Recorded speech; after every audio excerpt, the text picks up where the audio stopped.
The other day I was having a conversation with a friend of mine, Neo, and we were just talking about finances and wealth. And we were just saying, sometimes we pray for apples and we get apples. But sometimes we pray for apples and we get apple seeds, a watering hose, fertile ground, and a shovel. And we basically have to work on our own apple farm. Because you see, apples can feed you for a day, but an apple farm can feed generations to come. And I think that's what we need in our country right now. People who are willing to work on their own apple farms. I met a guy, his name is Mondli. I was on my way to a meeting from a coffee shop, and I realized that my shoes needed shining. And so I stopped at this shoe shining kiosk that sits at the zone in Rosebank between the Motherland coffee shop and the Nike store. And I had met this guy a couple of times. Well, I never met him. We had exchanged pleasantries, but didn't really know him. And it was the first time I was using his shoe shining services. And so as he folds my pants to start working on my shoes, I ask him how business is going. And he says to me, mfana kithi, kungcono la, kungcono kusebenza ubasi.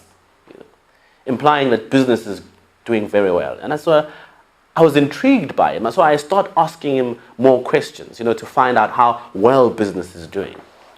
And so he tells me that he got that spot outside a barbershop when he realized that the barbershop had a lot of male customers, and he felt that these male customers would probably need their shoes shined. And so he went to the barber and asked him for space outside of his shop. And he started working there. He charges 40 Rand to shine shoes, ordinary shoes. And then he has these premium shoes that he charges 100 Rand for. And then he does shoe repair and shoe care. So I ask him how many clients he sees a day. He says he sees never less than 5 clients a day, sometimes even 15 to 20. So I made some calculations in my mind. If Mondli sees about 8 clients a day, that's 8. If he worked 6 days a week, that's about 8 times 6, that's about 48 clients. If he charges them 40 Rand for each shoe, that's about 1,920. If he has a shoe repair client and a shoe care client, the premium shoes, he could make about 2,500, between 2,500 and 3,000 Rand per week. That's about 12,000 Rand per month.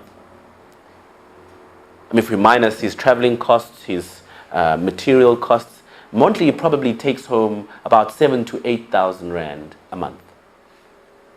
The minimum wage in South Africa is 3,500. We have a guy who makes 100% more than that. I started to think about Mondli and how he could expand his business. There are a couple of corporates around Rosebank. And if Mondli went to about 3 of those companies, I mean, there's more than 3, but if he went to 3 of those companies and proposed that they use some of their enterprise development funding to get their employees to get their shoes polished for free, but the company pays using CSI budget or enterprise development funding, Mondli can make an extra 10,000 to 15,000 Rand per month. So you can make about 27,000 Rand just by shining shoes. And if he really wanted to be ambitious, he could go to conference venues, hotels, and offer his service. He may have to hire more people or be more innovative about how he offers his service, but he could make more money from this business. Now, Mondli won't become a Sisang Gebulana or a Herman Mashaba, but the lessons that he learned in his business and some of the cash flow he makes, he could use to start another business. This illustrated to me the magnitude of opportunities that exist in South Africa. We might not have employment, readily available employment, but I really do believe that we have a plethora of opportunities in our country. I happen to be an ambassador of the Eskom Development Foundation's Sima Maranta Youth Entrepreneurship Competition. And I see young students start their own businesses, vegetable gardens, manufacture their own braai stands, and sell them, make profit, manage their own finances. I sit on the Business Investment Competition Adjudication Panel, and I see businesses on businesses in manufacturing, agriculture, trade and services, started by young entrepreneurs who literally started from nothing. I think currently in our country, that's the type of people we need. People who are not looking for apples, but are willing to grow their own apple trees.